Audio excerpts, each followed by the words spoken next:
Bonjour à tous, Guillaume Chêne, membre de l'équipe de France de judo en moins de 73 kg. Il existe plusieurs formes de pénalités au judo.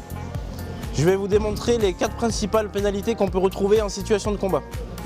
Donc la première, qu'on appellera la pénalité pour non-combativité, exprimée sous forme d'une moulinette, quand l'arbitre nous désigne.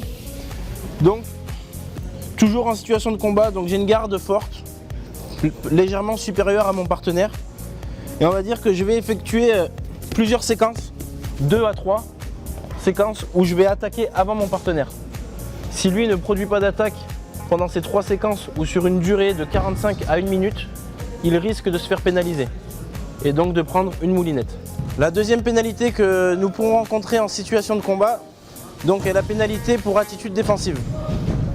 Donc en situation de combat, je vais avoir une garde dominante sur mon partenaire. Voilà, tout en exerçant une forte pression, mon partenaire va reculer ses appuis pour m'empêcher d'attaquer.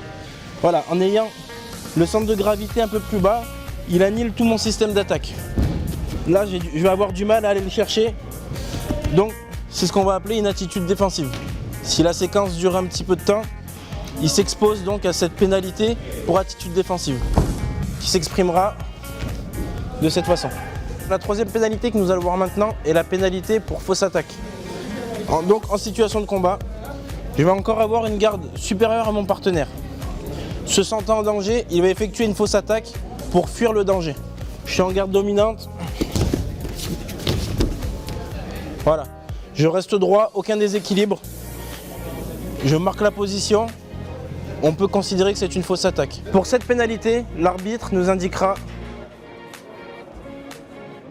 ce signe pour nous indiquer qu'on a fait une fausse attaque.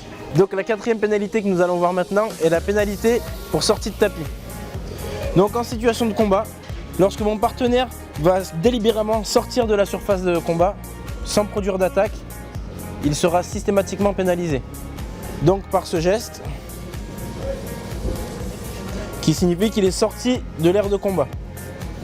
Le deuxième cas de figure, donc en bordure de tapis, si mon partenaire a un pied dehors et qu'il ne fait pas l'effort de revenir dans la surface de combat, de la même façon, il sera systématiquement pénalisé.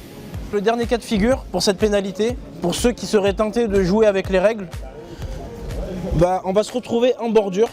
Et là, si je pousse volontairement mon partenaire hors de la zone de combat, comme ceci, là c'est moi qui me ferai pénaliser.